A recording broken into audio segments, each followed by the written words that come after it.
Hi, everyone. I'm Cheryl Laganda, and I'm thrilled to be here today to discuss CX advisory services and what it could mean for your business. I am joined by one of my favorite colleagues, and I should say friend and mentor as well, Mark McCurcher, who will be co-presenting with me. But I want to start a little bit about myself. I lead the advisory and applied insight services at Transcom today, supporting partners across Europe, the Americas, and Asia Pacific. Before this role, I spent about 3 years in the United States and have held senior advisor positions in enterprise transformation projects for companies like Roku, where Mark and I had the pleasure of working together. And Mark, there are so many things I can say about you and our experience working together, but just really wanted to hand it over so you can do a short intro as well. Great, thank you, Cheryl. Good morning. Yeah, I've spent the majority of my career building customer experience strategy and operations for leading technology companies, including Amazon, Google, PayPal, and as you mentioned, most recently at Roku.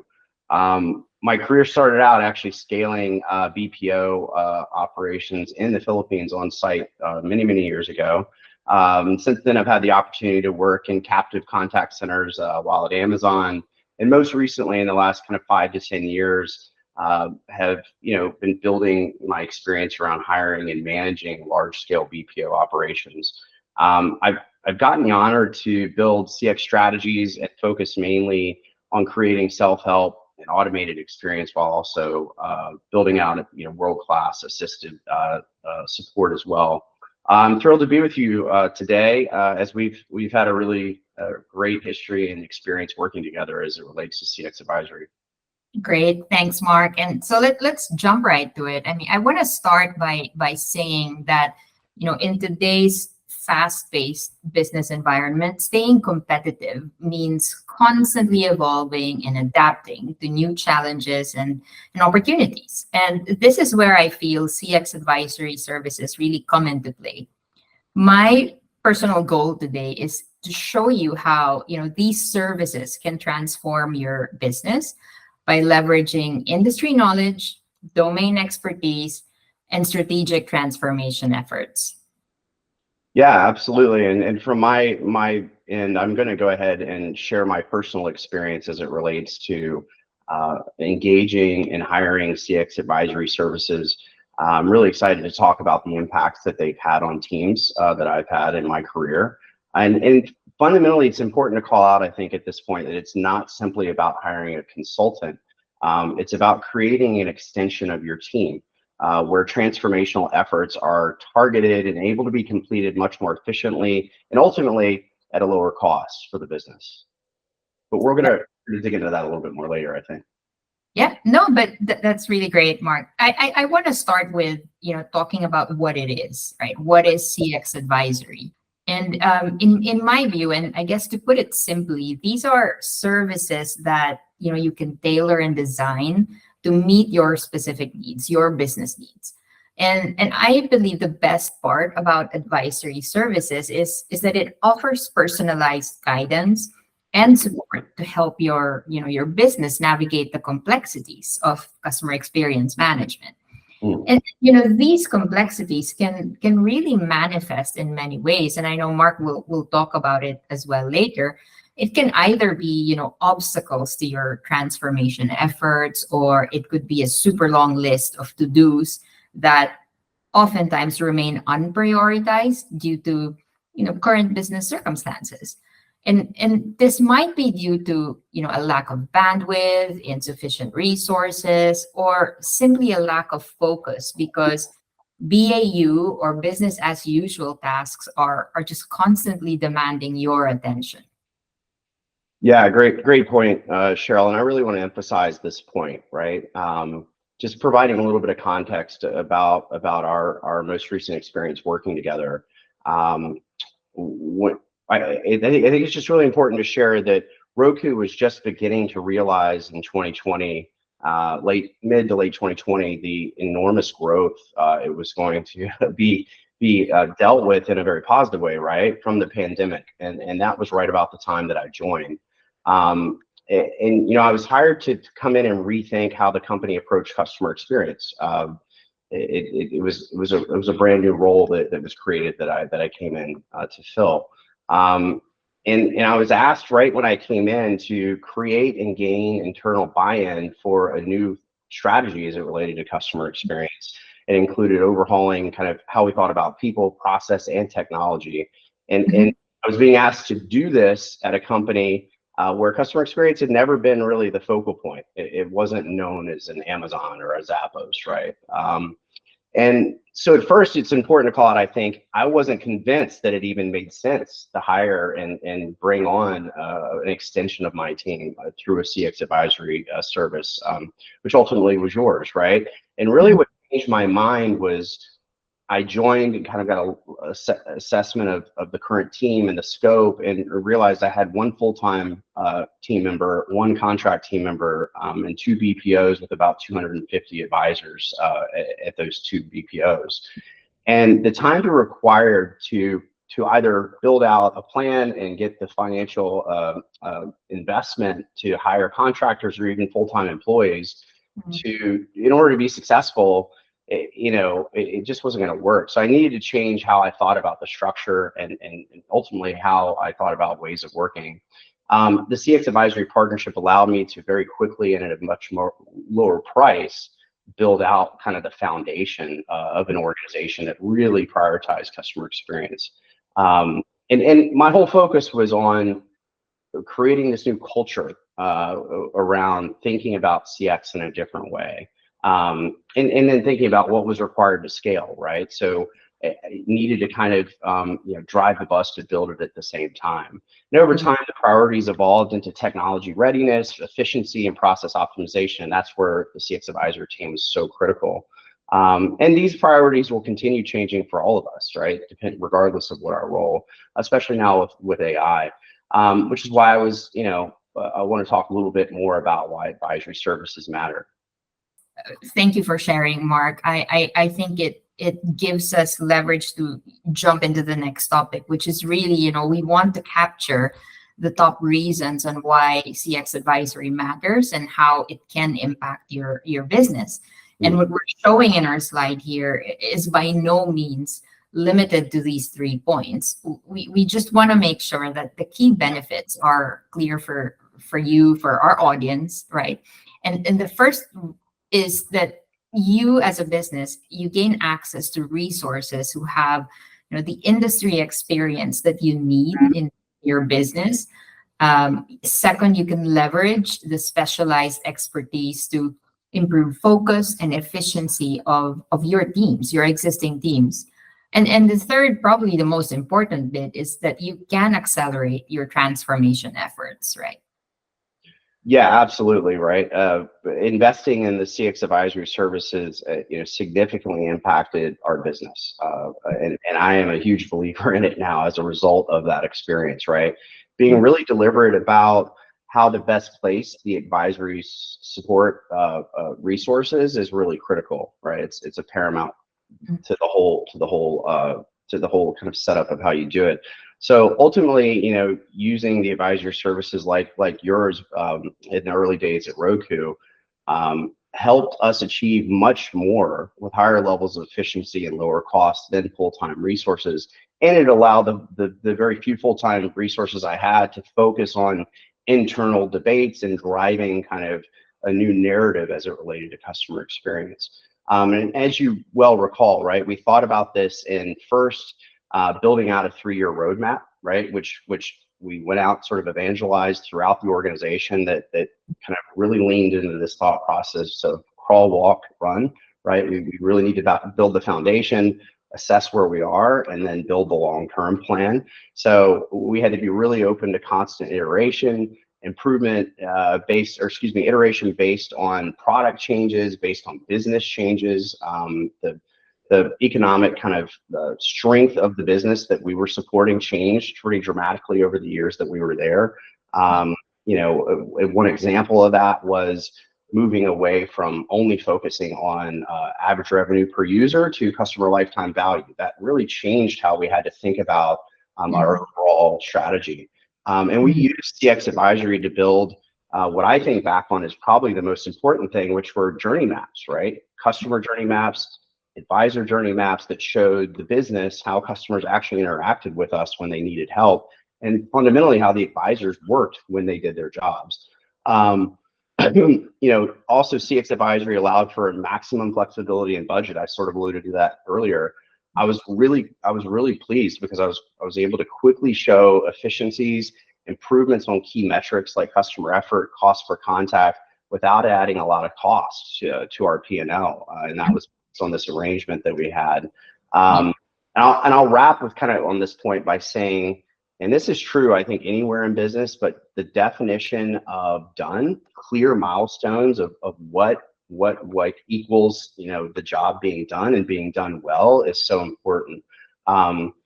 Creating that definition was really critical, and I think that was a really big win of this arrangement that we had. And it led to really positive results for both organizations. No, thanks, Mark. I think everything you shared, it brings back really good memories of working together, right? And I appreciate the kind words, but I do want to say as well that, and we'll deep dive a little bit on this later about the importance of transparent partnership, which I think from your end has afforded us a lot of that when we were working together. But let's deep dive a little bit on the industry knowledge. And in this slide that we're showing, do you feel, Mark, that we've captured the benefits here? I mean, we've worked together in the past, and I would say, I think 3 years, if I'm not mistaken. But I know that you also have experience, right, in taking the role of the advisor yourself. Yeah, I think the first and third point definitely resonate, given that the work that we did at Roku over those 3 years. I really think of the key values, as I mentioned a little bit earlier, but not in detail. The advisory service that you can engage with your team is really an extension of your team, right? It like you said, it allows for a lot more to be accomplished in a shorter period of time.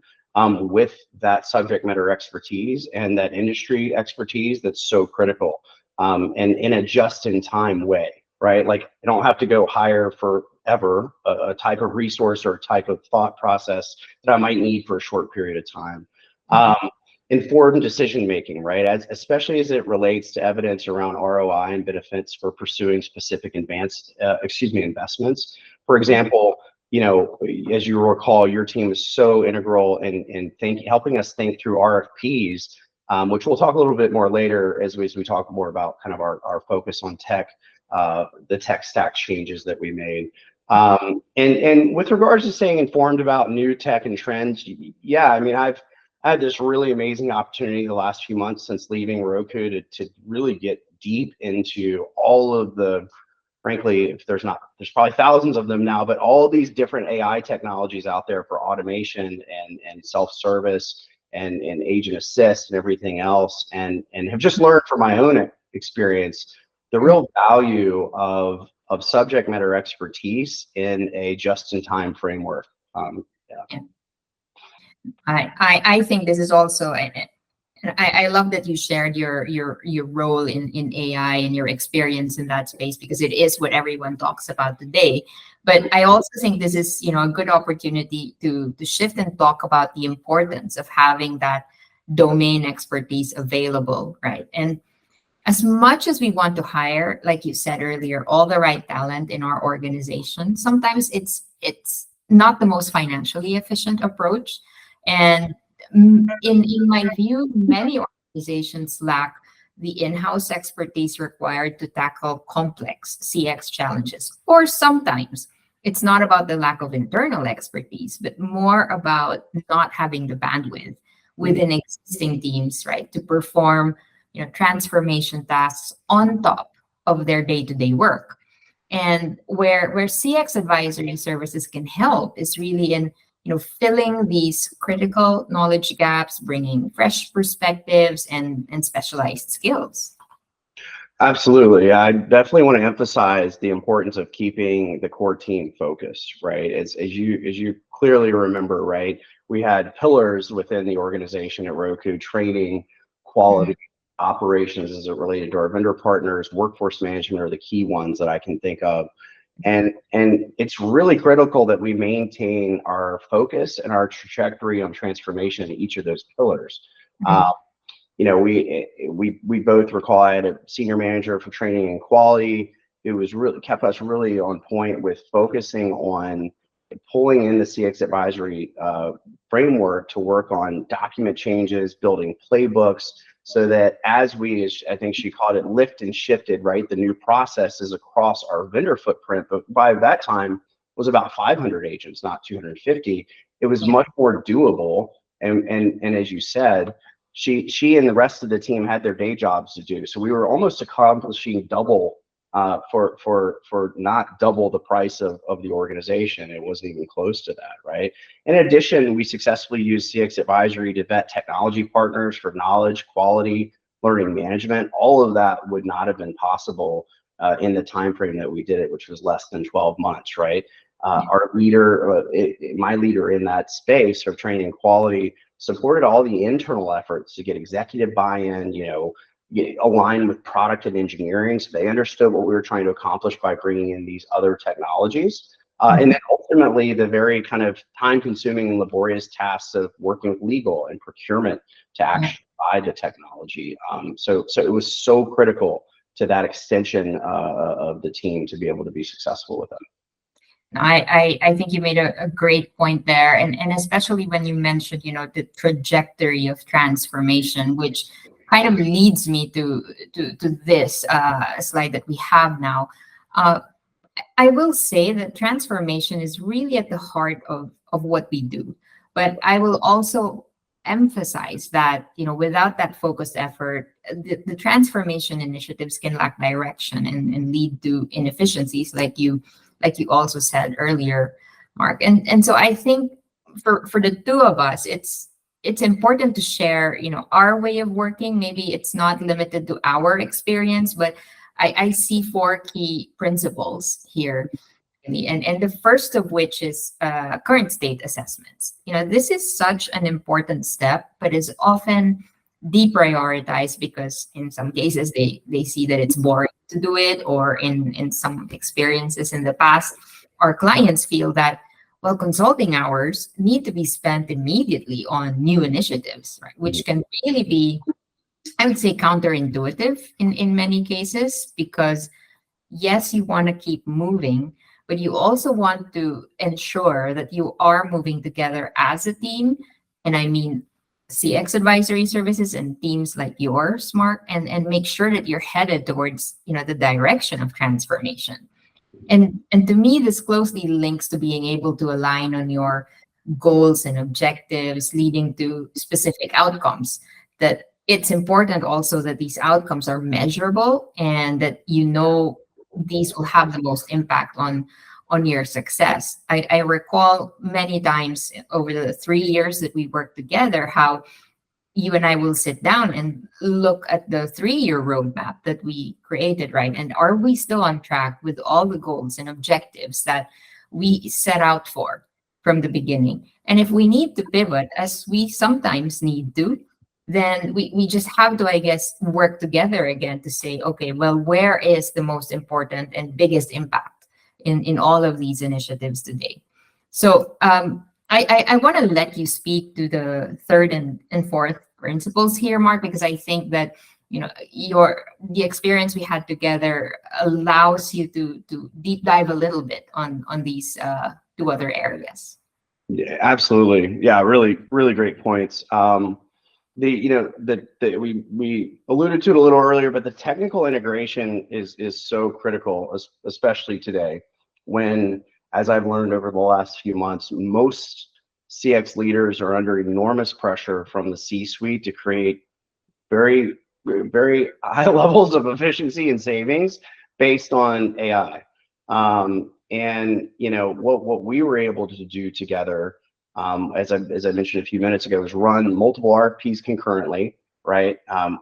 As you recall, we had a very outdated and non-optimized Zendesk instance that was causing all kinds of challenges of understanding the types of contacts we got, causing agent efficiency issues, ultimately causing lack of visibility issues into metrics, right? Because the chat wasn't working very well. So we we really leaned in, and through those RFPs and through assessment of the current state, we're able to continuously go back when we were challenged by other parts of the organization of why do we actually need to focus on fixing, the foundation of our tech stack, because it's always the shiny object. It's the new thing that everybody really wants to work on, and that's always pretty much true.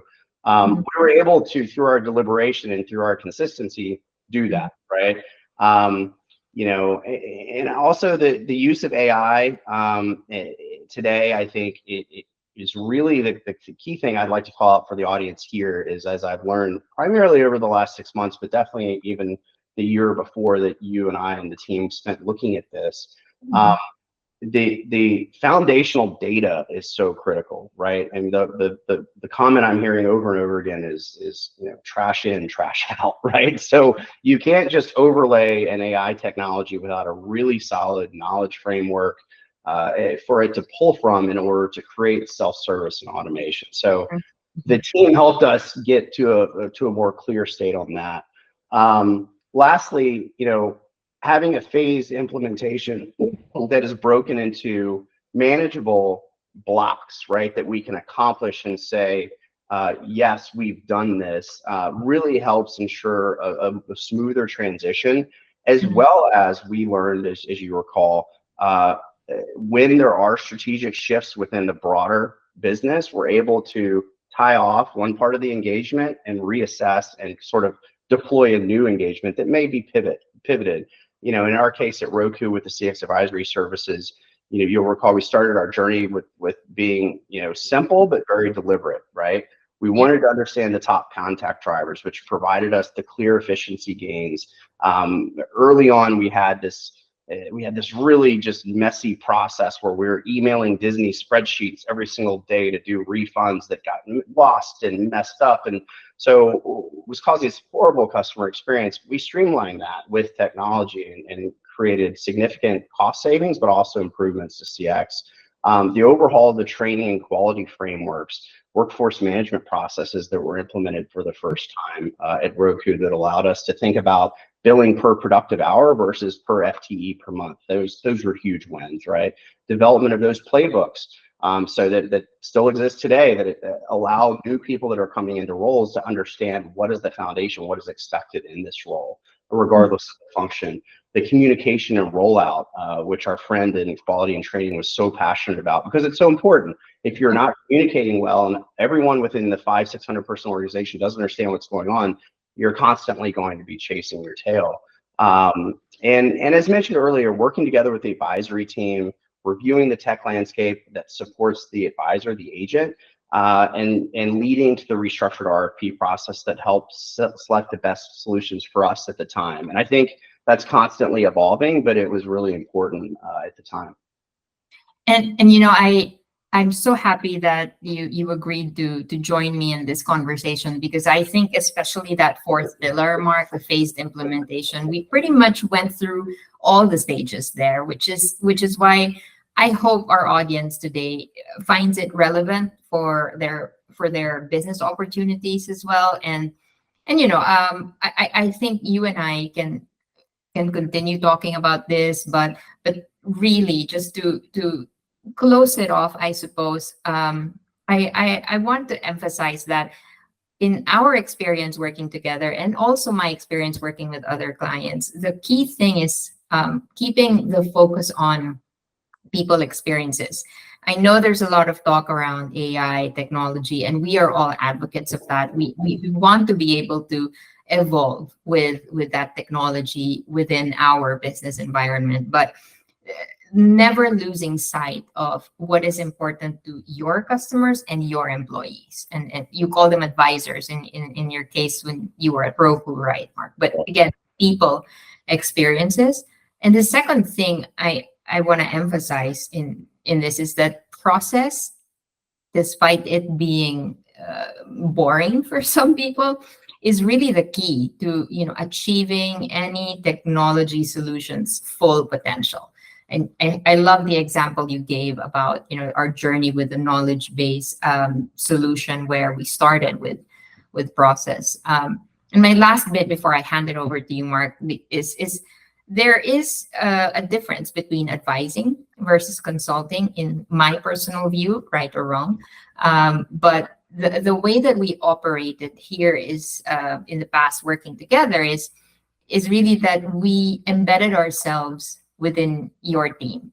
And to a certain degree, we even felt that we are a part of the Roku team, your organization. But And that, I think, is what truly separates, having an advisory team versus, a bunch of resources doing consulting for you. hmm. So I hope you agree, but I'll hand it over to you, because I think it's important to hear your thoughts around this, advisory services as well. Yeah, absolutely. Thanks, Cheryl. I really appreciate the conversation today, and hope this can help some of the folks in the audience. On your last point, before I kind of do my final wrap up, I couldn't agree more. Right, creating an advisory team that's plugged into the team that is feels just as accountable to the results, just as accountable to the outcome, is really kind of what sets that apart, I believe. And that's what we were able to accomplish, and I think that went a long way. And in doing that, we aligned our objectives and our internal teams around the same stuff, right? We consistently had our workshops. We did that usually quarterly, if not sometimes twice a year, depending on what was going on. And as you said earlier, we always went back to what was our plan? What was the crawl, walk, run? What did we agree to, and where were we in that journey, so that we could be accountable to ourselves, to the business, and most importantly, to the customer. We started that journey, right, with a specific roadmap. Whereas in the past, in my experience, where I got in trouble, generally when trying to do transformation, was creating just a long list of initiatives that were difficult to prioritize, and that everybody had their opinion on, like, how, well, that one's more important than this one, right? And I guess if you ask leaders today, AI is going to be the top 5, right, today. But like you said, process and building the foundation process is so critical for any of that technology to work. So I think building that roadmap versus the list of initiatives was so critical. Mhm. And then finally, transparency and being open, candid, and honest with each other. I think one of the things I valued the most about our relationship when you were supporting my team was, we went through a couple of difficult periods, whether it be changes in business strategy. There were some periods where we had reductions in force in the company, right? Like, we had some very challenging situations, and at every point in that journey, I was able to meet with you and the team and sit down and say, hey, here's what's going on with us right now. We may need to pivot. We may need to change our arrangement. We may need to engage less or engage more, right? And that ability to be transparent, I think, added enormous value and ultimately led to a very successful outcome for it. Yeah. No, again, like I said earlier, lots of fond memories to look back on. And again, thank you, Mark, for joining us today. This is the first of what I like to call conversations with CX Advisory Services. And I specifically selected, you as my partner. And I know it's been a couple of years since we did this on stage together, and now we're doing it again virtually. But I'm just as happy to have had this chance to chat with you again, and talk a little bit more about CX Advisory Services. And as for the rest of the audience, we hope you found this valuable. And if you have questions, please feel free to reach out to us, right? And we'll make sure that we meet with you, and sit down and talk about your current circumstances and needs. To Mark's point, it's all about partnership and transparency. Absolutely. Thanks, Cheryl. Have a great day. Thank you.